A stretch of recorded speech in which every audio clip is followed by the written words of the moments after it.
हाँ स्टूडेंट्स, हम पिछली क्लास में जो पढ़ रहे थे वो अंतःप्रद्योत जालिका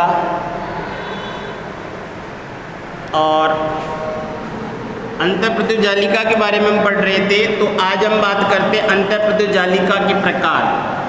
जो ER एंडोप्लाज्मिक रेटिकुलम जो होती है वो कितने प्रकार की होती है? 2 प्रकार की होती है। अंतःप्रद्रव्य जालिका और अंतःप्रद्योत जालिका जो है कितने प्रकार की होगी? 2 प्रकार की होती है। यहाँ पर एक होती है खुरदरी अंतःप्रद्योत जालिका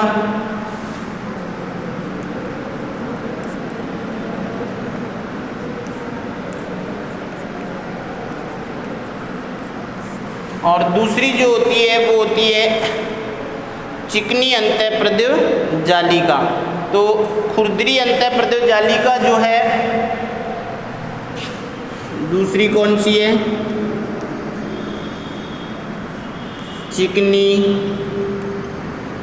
अंतःप्रद्रव्य जालिका।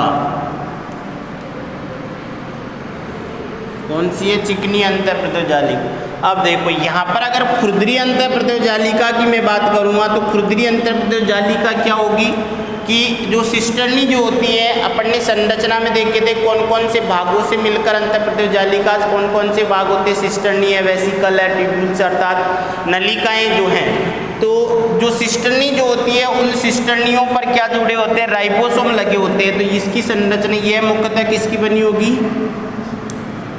यह मुख्यतः सिस्टर्नी की बनी होती है।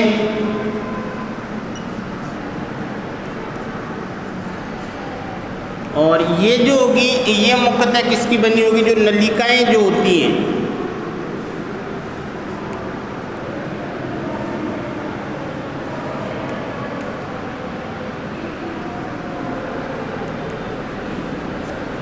की बनी होती है।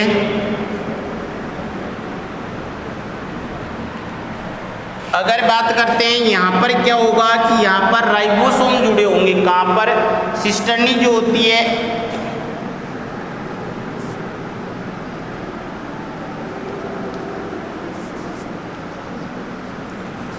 इसमें सिस्टर्नी की सतह पर क्या जुड़े होंगे? राइबोसोम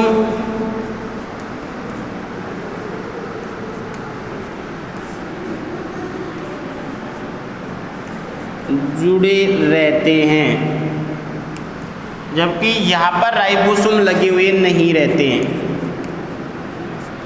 इसमें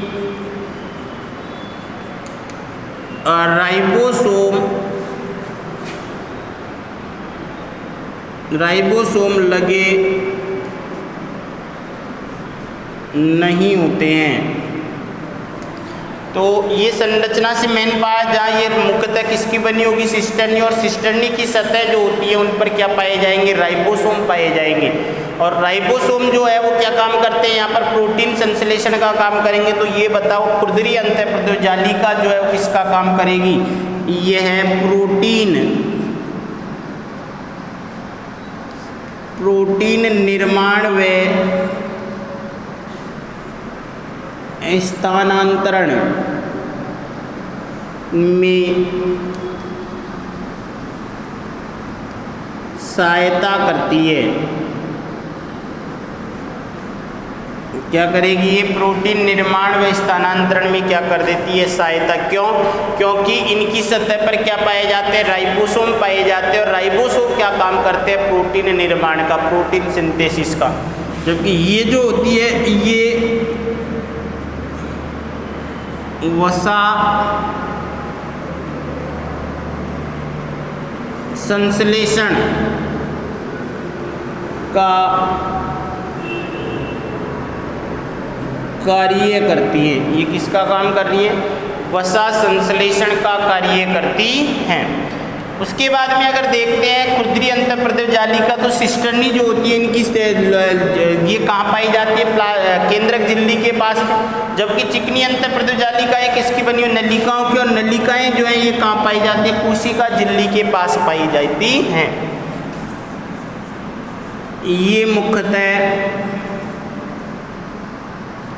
कहाँ पाई जाएगी? न्यूक्लियर मेम्ब्रेन अर्थात केंद्रक झिल्ली, केंद्रक झिल्ली के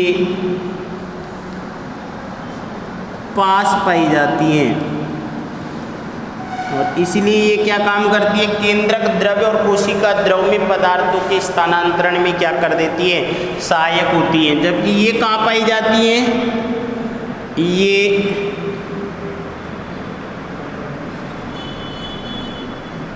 कोशिका झिल्ली के पास पाई जाती है। कहाँ पाई जाती है? कोशिका झिल्ली और केंद्रक झिल्ली के पास। ये तो केंद्रक झिल्ली के पास पाई जाती है, और ये कहाँ पाई जाएगी? ये पाई जाती है कोशिका झिल्ली के पास पाई जाती है। तो ये जो खुरदरी अंतःप्रदेश जालिका की जो अपन बात कर रहे हैं, तो यहाँ पर क्या होती है? जैसे नलिकाएं जो होती है, सिस्टर्नी जो है मान लो, तो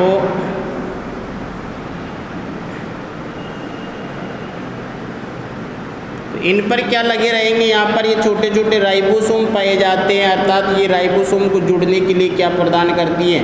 सतह प्रदान करती है, जिसके कारण ये कौन सी हो जाती है? खुरदरी अंतःप्रदेश जालिका हो जाएगी यहाँ। तो ये कौन सी अंतःप्रदेश जालिका है? खुरदरी अंतःप्रदेश जालिका, रफ एंडोप्लाज्मिक रेटिकुलम। जबकि चिकनी अंतःप्रदेश जालिका जो होती है वो कैसी होती है? शाखित होगी। पहली बात तो यहाँ पर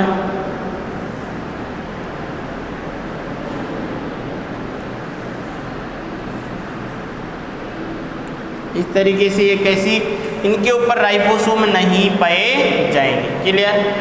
अगर अपन बात करते हैं आगे खुरदरी अंतःप्रदेश जालिका के कार्य की, तो अंतःप्रदेश जालिका मुख्यतः कौन कौन सी चीज़ें रखते हैं, कौन कौन से पार्ट होते हैं इसकी, किस किस से मिलकर बनी होती है? ये बनी होती है एक तो सिस्टर्नी, नलिकाएं और वेसिकल्स। दूसरी अगर एक और बात करें यहाँ पर, तो अंतःप्रदेश जालिका जो है, अगर ER जो RER की बात करता हूँ मैं, RER रफ या खुरदरी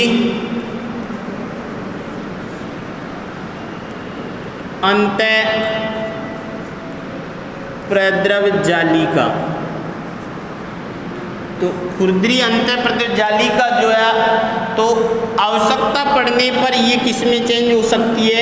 SER में चेंज हो सकती है, अर्थात स्मूथ एंडोप्लाज्मिक रेटिकुलम, अर्थात चिकनी अंतःप्रदेश जालिका, चिकनी अंतःप्रदेश जालिका में क्या हो जाती है? में बदल जाती है। कौन है? खुरदरी अंतःप्रदेश जालिका। और चिकनी अंतःप्रदेश जालिका से किसका निर्माण होता है? गोल्जी काय का। किसका होगा? ये गोल्जी काय को पढ़ेंगे अपन, गोल्जी काय का निर्माण होगा।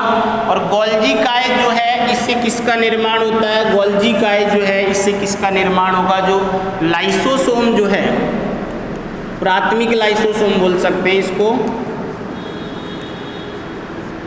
प्राथमिक लाइसोसोम। और प्राथमिक लाइसोसोम जो है ये क्या काम करेगा? ये एक्सोसाइटोसिस के द्वारा भोजन का यहाँ पर एंजाइमों के साथ मिलकर भोजन का पाचन होता है। पाचन होने के बाद में ये एक्सक्रेटरी लाइसोसोम जो होता है, अर्थात ये उत्सर्जक काय का भी क्या हो जाता है? यहाँ पर बॉडी का निर्माण करता है। एक्सोसोम बोल सकते हैं अपन यहाँ पर,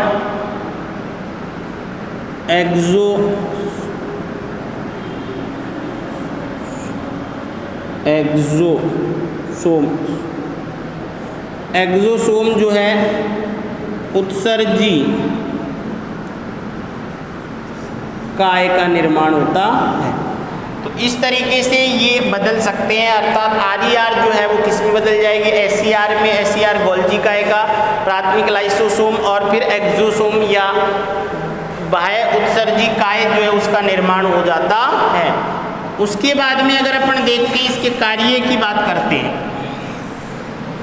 अंतःप्रद्युत जालिका जो है उसके कार्य की अगर अपन बात करते हैं तो कार्य जो है उसमें कौन कौन से आते हैं। जैसे पहली बात करते हैं, जो RER जो है वो किसका काम करेगा, ये प्रोटीन संश्लेषण में सहायक है। ये है प्रोटीन संश्लेषण में सहायता करती है तथा प्रोटीन स्थानांतरण का भी कार्य किया जाता है। दूसरा काम ये वसा का क्या कर देती है, संश्लेषण।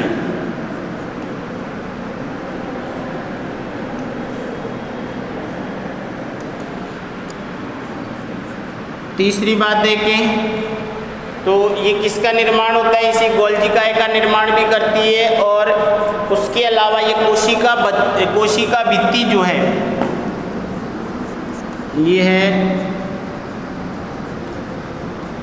कोशिका भित्ति निर्माण में भी सहायक है, सहायता करती है।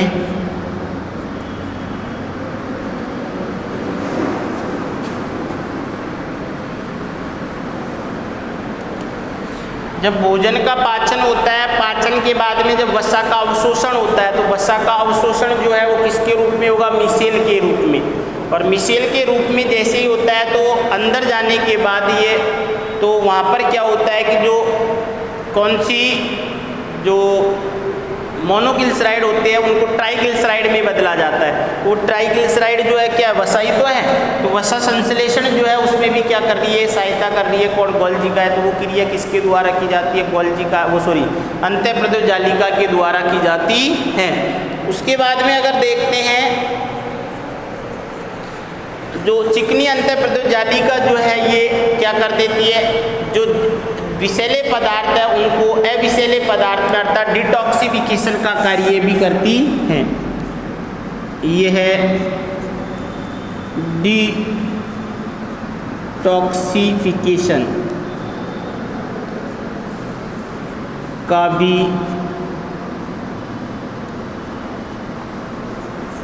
कार्य करती है। और ये मुख्यतः किसके द्वारा किया जाता है, चिकनी अंतःप्रद्युत जालिका के द्वारा किया जाता है। तो चिकनी अंतःप्रद्युत जालिका जो है, जो टॉक्सिक सब्सटेंस होते हैं उनको एटॉक्सिक सब्सटेंस में क्या होती है, बदलने का कार्य करती है। क्लियर। और जो अंतःप्रद्युत जालिका जो है ये क्या कर देती है, कोशिका के कंकाल निर्माण का कार्य भी करती है, जिससे कोशिका की निश्चित आकृति और आकार क्या होता है, बना रहता है। अर्थात कोशिका के कंकाल का कार्य भी किसके द्वारा किया जाता है, अंतःप्रद्युत जालिका के द्वारा किया जाता। क्लियर।